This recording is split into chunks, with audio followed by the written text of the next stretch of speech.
Our next topic is going to be how to update user details, how we could update existing data. So in order to do that, let's first examine the app. How could we update the details of the user? We go to update button, and then we will enter one of the user's details, like our John user. We will search for that user. So the user is existing, the John details. Let's change the name to John Smith and submit. User updated successfully. So next time, if we went to view all, we will find now the name became John Smith, and we can put it back in update here to again just John. Okay, how this works? Firstly, we'll find this file, update user, into our pages folder.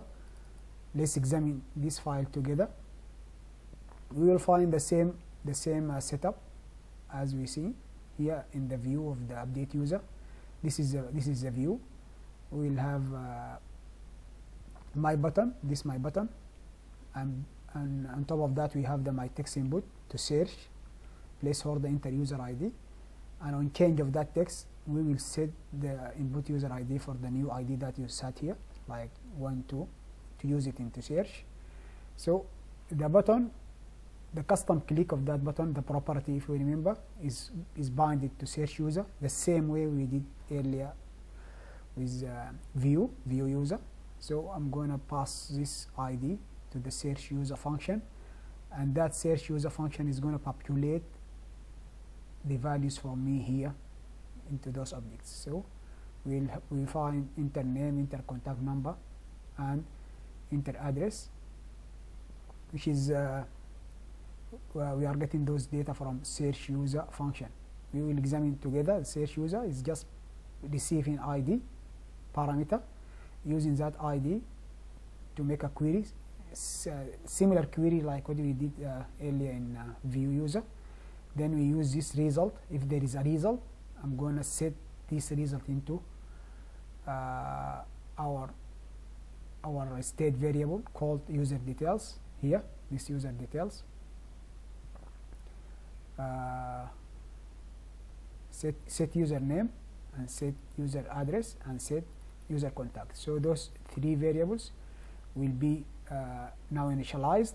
If there is no results, like the length of the records is not greater than 0, we will retain a result that there is no user, as we did earlier.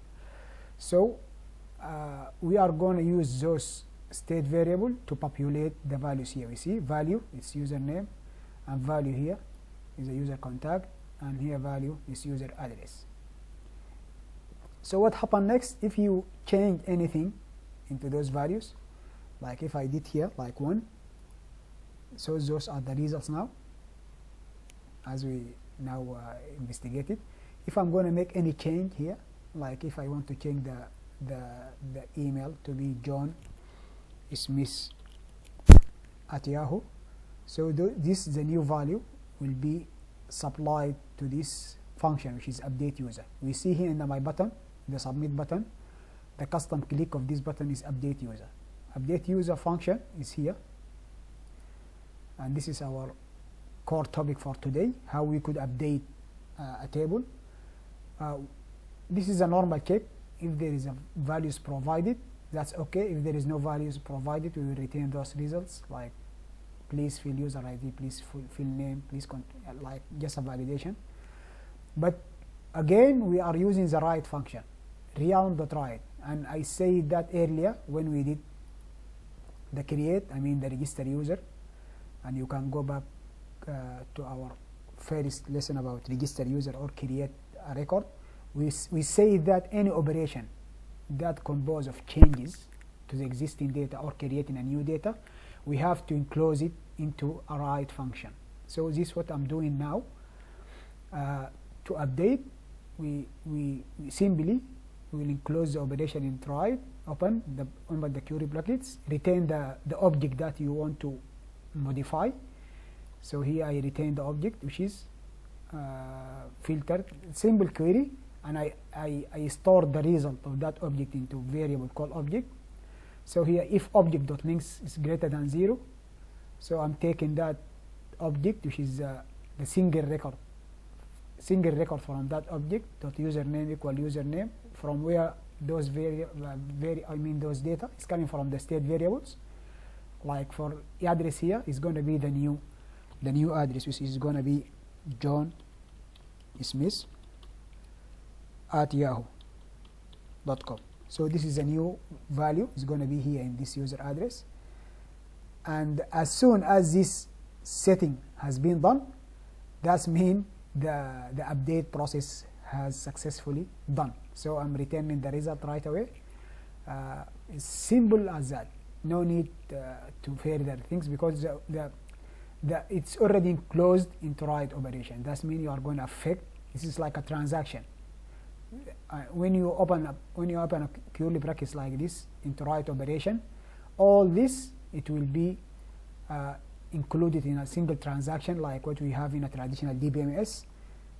It's constitutes from all ACID operation, like it is a transaction with the properties of a transaction, either executed all or got rollback, atomic and consistent and independent and durable.